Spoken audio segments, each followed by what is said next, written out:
watch the leaders. 30 laps are on the board. There's Small in the 14. It's still Portengay and Ash up in front.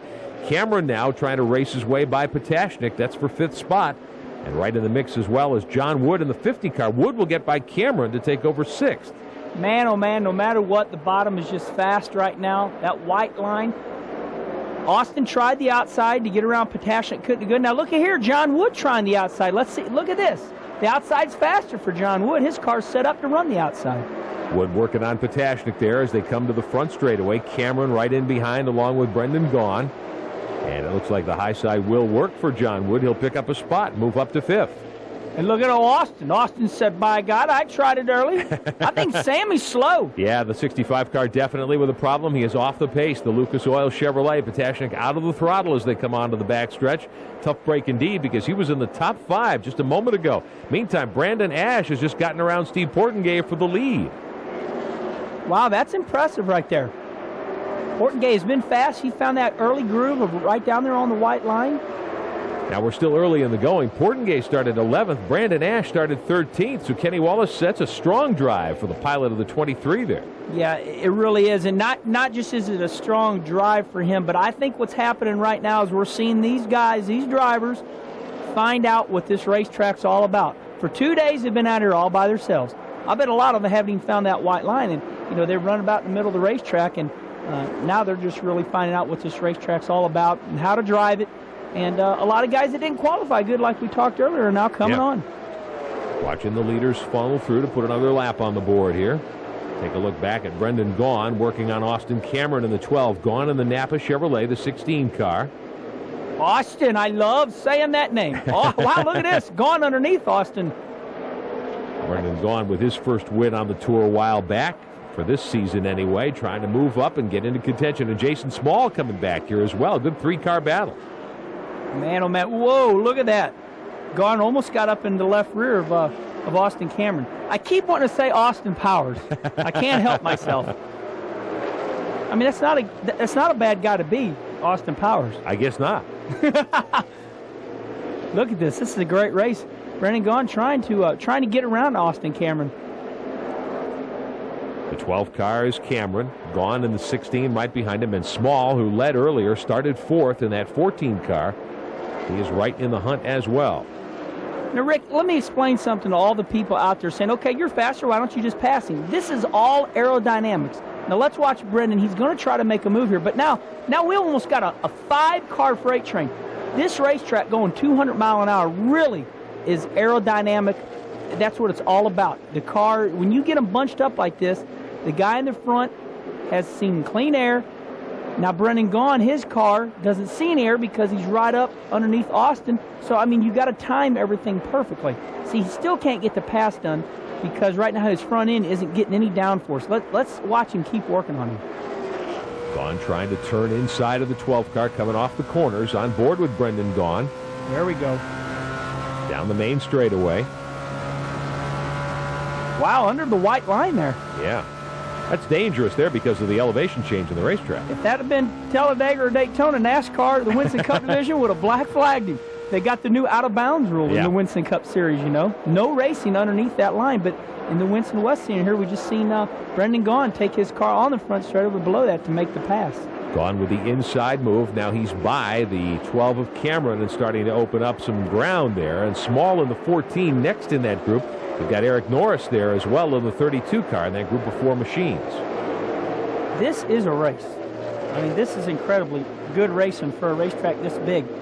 Once again, when you deal with a racetrack this big, it's hard to stay bumper to bumper because of what the aerodynamics do to you. It moves the car around. You'll be saying, okay, I want to be right here, and all of a sudden you're up a little bit. And that's something you have to anticipate. Just the wind does it. Now bumper to bumper almost for the lead. Portengay in the 3 trying to get inside Brandon Ash's 23 car. They're running 1 and 2.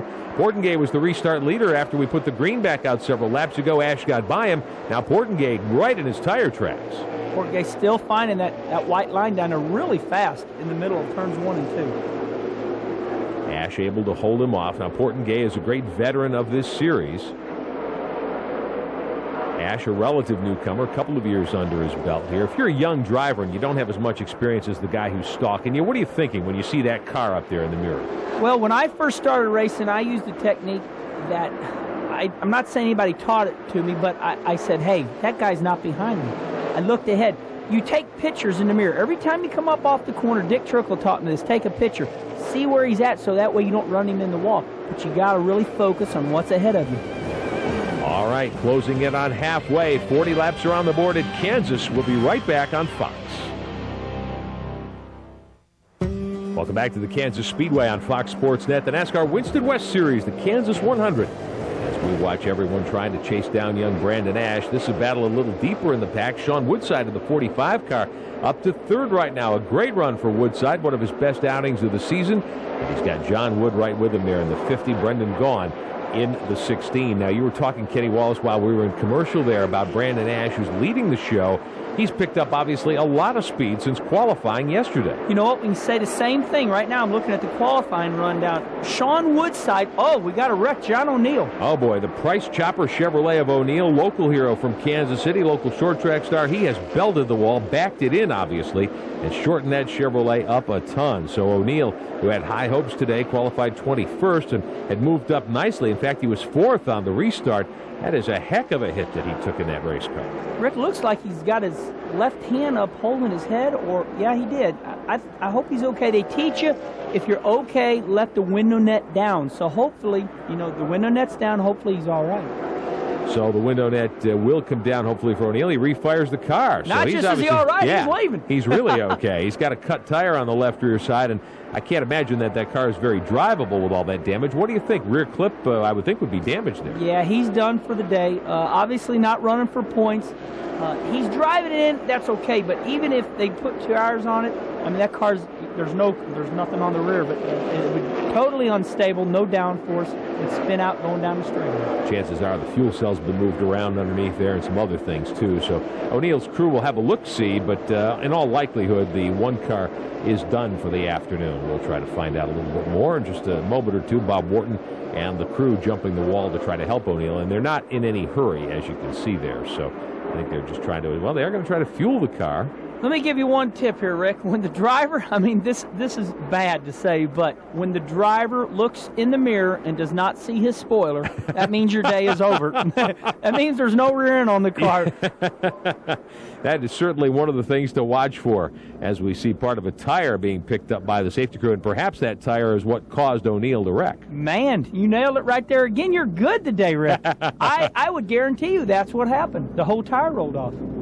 So the safety car is back out to lead the field here as O'Neill's crew goes to work, and they will put a left rear tire on that car. They did put some fuel in it as well. Now they go around and take a look at the right side, and I think this may make this a much longer stop for O'Neill than what they had originally planned because, as you said, Kenny, the bodywork is nowhere near being ready to go racing. No, and Mr. John O'Neill, if you're watching this, buddy, we're taking care of you right now. We just did see the carcass of the whole tire rolled off. If the tire goes flat, it shreds. When you have when you have separation in the tire, we've seen the whole tire tread roll off there. So feel bad for you, buddy, but looks like you're okay. Just got a bent up race car. Knowing how hard he must have hit to bend that car to that extent, I'm surprised he was able to drive it around. I'm also surprised that the crew didn't come over the wall and take a look at the right rear corner of that thing, where obviously most of the damage was done. Yeah, and this has to be a big concern to a lot of these other drivers roll around there and see that tire rolled off like that. But you can see your NASCAR official to the left making sure that if this car goes out on the track, it's in good shape. Well, Brett Stover is in the one pit area. Let's find out what the crew chief thinks. Bob, any idea what happened? Must have had a tire going down on it, blew. I mean, that's what happened, left rear. Get into the wall a little bit? Yeah, the back end bent down, we're done. We was just here to make laps, so our day's over. You're in third place. Looked like you was running pretty well. Not too bad. We was going to do a little pit strategy and try and pit one time, and unfortunately, this was the time we did. So that's just the way it is, I guess. That's why they call it racing. I guess so. Bob Morton, the crew chief for John O'Neill, the hometown guy in Kansas City, was in third place, but his day is done. Well, they used an inner liner, of course, at a 1.5-mile racetrack, so that's one of the things that helped O'Neill. But, Kenny, you can see that wasn't unlike what happened to Frank Kimmel. Looked like the separation was right at the top of the sidewall. Yes, same looking thing. Looked like the tire was going low, maybe a small air leak or something. You know, hard to comment on it. Hoosier does a great job. It's a great tire. They're up against all odds here, a brand new racetrack. 100 degrees hot, you know. So here's Portengate. Looks like he's going to put on 4 tires. Steve Portengate running in the top couple of cars for much of this one. He led earlier on. They will stop under this caution and put right sides on the 3 car once again, waiting for the signal.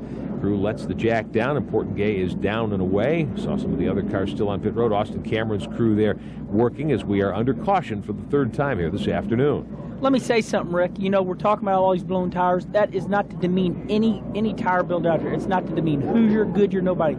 Tire builders have got the hardest job in all auto racing, going to these new racetracks to hold up these 200-mile-an-hour speeds. Well, one guy who may have one of the hardest jobs this afternoon is Steve Portengate, a leader earlier. Looks like he's got a problem with the 3 car. We'll find out more in a moment.